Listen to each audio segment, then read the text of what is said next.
Hello বন্ধুরা, chicken আমরা খেতে কম বেশি সকলেই পছন্দ করি। আর এই চিকেনের রেসিপির মধ্যে একটি অন্যতম রেসিপি হলো চিকেন চাপ। চিকেন চাপের একদম ইউনিক একটি রেসিপি আজকে আপনাদের সাথে শেয়ার করতে চলেছি। এর টেস্ট হবে একদম সুস্বাদু। অনুরোধ রইল পুরো ভিডিওটি দেখার জন্য।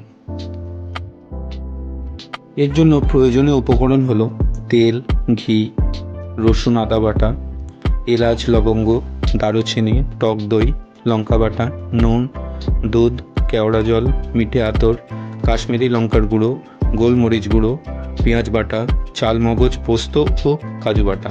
আপনাদের যদি মনে রাখতে অসুবিধা হয় পারলে খাতায় নোট করে রাখবেন।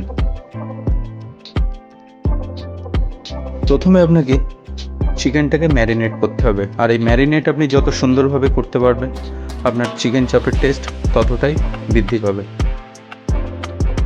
সব রকম মশলা দিয়ে ম্যারিনেট করে চিকেনটাকে কমপক্ষে 1 ঘন্টার জন্য রেখে দিতে হবে।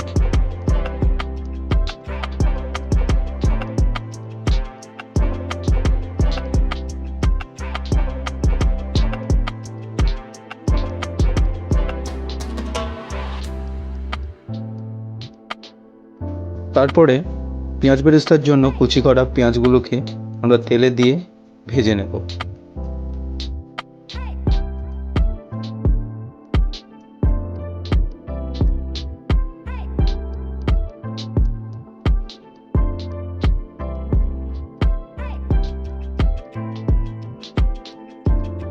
পেঁয়াজ লাল লাল করে ভাজা হয়ে গেলে সেটিকে একটি পাত্রে তুলে নেব।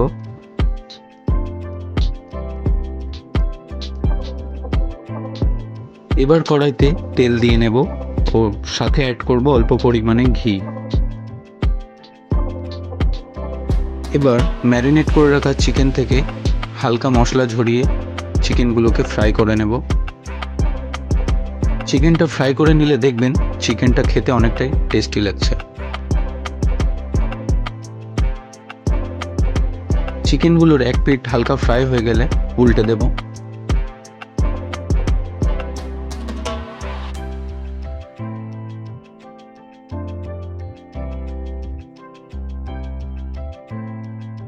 চিকেনগুলো হালকা ফ্রাই হয়ে গেছে, চিকেনগুলোকে একটি পাত্রে তুলে নেব।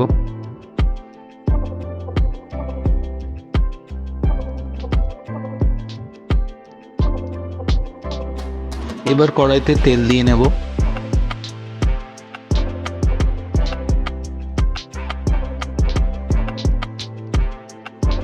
তেল গরম হয়ে গেছে, ম্যারিনেট করে রাখা মশলাটা তেলের ওপরে দিয়ে দেব।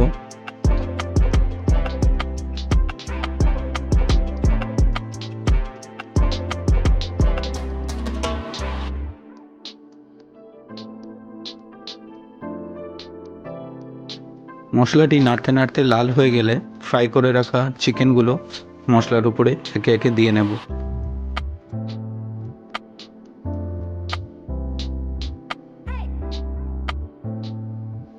এবার চিকেনগুলোকে ভালো করে নেড়ে নেব।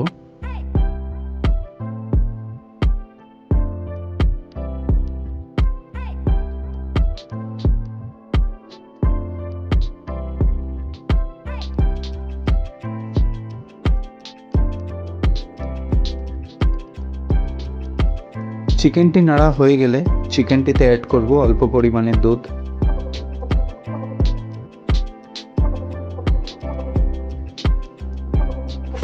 দুধ দেওয়া হয়ে গেলে এবার এটিকে হালকা করে নেড়ে নেব এবং মিডিয়াম ফ্লেমে বেশ কিছুক্ষণ ফুটিয়ে নেব।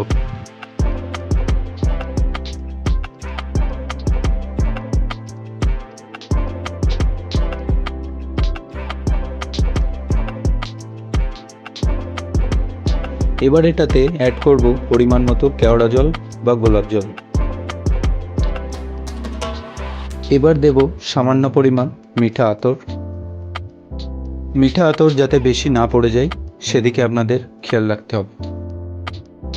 সব কিছু দেওয়া হয়ে গেলে আবার একবার হালকা করে নেড়ে নেব। বেশি নাড়লে হাড়ে থেকে মাংসগুলো ছেড়ে যেতে পারে, সেদিকে আপনাদের খেয়াল রাখতে হবে। আর কিছুক্ষণ ফুটিয়ে নিলেই রেডি আমাদের চিকেন চাপ।